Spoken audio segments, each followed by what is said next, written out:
बोकारो जिले के उपायुक्त अजय नाथ झा का नाम आज प्रशासनिक कार्यकुशलता, संवेदनशीलता और जन सरोकारों से गहरे जुड़ाव के प्रतीक के रूप में लिया जाता है। एक अधिकारी के तौर पर उनकी पहचान केवल आदेश देने वाले प्रशासनिक मुखिया की नहीं, बल्कि एक ऐसे सेवाभावी व्यक्तित्व की है जो खुद आम लोगों के बीच जाकर उदाहरण प्रस्तुत करता है। चाहे बात शिक्षा की हो, स्वास्थ्य की हो, आपदा प्रबंधन की हो या स्वच्छता जैसे व्यापक जन आंदोलन की, अजय नाथ झा हर मोर्चे पर अपनी नेतृत्व क्षमता और संवेदनशील सोच से बोकारो जिले में नई मिसाल कायम कर रहे हैं।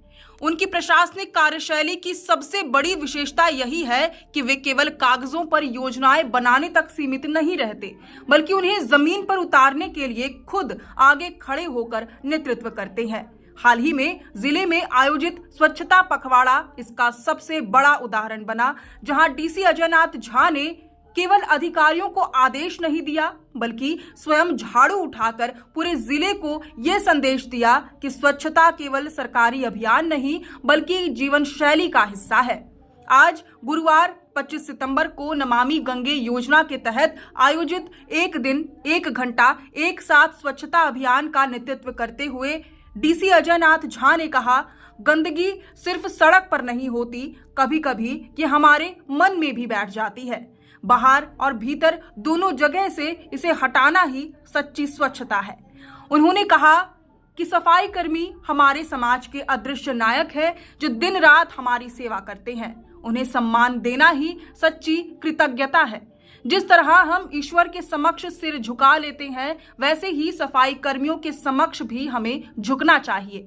इस दौरान बोकारो समाहरणालय परिसर में डीसी अजय नाथ झा, उप विकास आयुक्त शताब्दी मजूमदार, डीपीएलआर मेनका समेत तमाम अधिकारी स्वयं झाड़ू लेकर खड़े थे।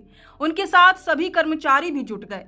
इसी कड़ी में समाहरणालय परिसर सहित अनुमंडल एवं प्रखंड स्तर के कार्यालयों में भी कार्यालय प्रधान की अगुवाई में सफाई अभियान चलाया गया।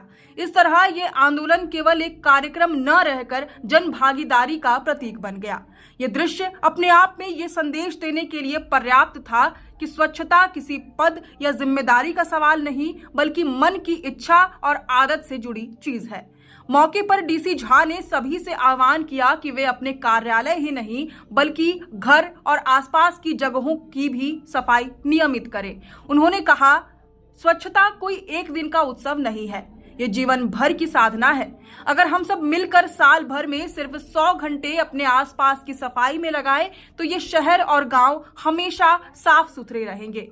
स्वच्छता अभियान के तहत अमृत पार्क, गरगा पुल समीप जब हजारों लोग एक साथ खड़े होकर शपथ ले रहे थे, तो पूरा वातावरण गूंज उठा। उपायुक्त ने सभी उपस्थित छात्र छात्राओं, पदाधिकारियों, कर्मियों और समाज सेवियों को संकल्प दिलाया कि वे खुद ही नहीं, बल्कि कम से कम 100 अन्य लोगों को भी स्वच्छता के लिए प्रेरित करेंगे। उपायुक्त के निर्देशानुसार सूचना भवन परिसर में भी विशेष सफाई अभियान चलाया गया। इसमें जिला जनसंपर्क पदाधिकारी रवि कुमार और सहायक जनसंपर्क पदाधिकारी अविनाश कुमार सिंह के नेतृत्व में कार्यालय कर्मियों ने परिसर की सफाई की। टीम वर्क के साथ पूरे भवन को साफ सुथरा किया गया। इस अवसर पर डीपीआरओ ने कहा कि कार्यालयों में नियमित सफाई व्यवस्था को संस्कृति का हिस्सा बनाना होगा। बोकारो उपायुक्त अजय नाथ झा ने एक बार फिर ये साबित कर दिया कि अच्छा प्रशासन केवल आदेशों से नहीं, बल्कि व्यक्तिगत उदाहरण और सामूहिक सहभागिता से चलता है। उनकी ये पहल न केवल जिले को साफ रखने की दिशा में एक बड़ा कदम है, बल्कि ये भी संदेश देती है कि अगर अधिकारी और जनता साथ मिल जाए, तो कोई भी अभियान सफल हो सकता है।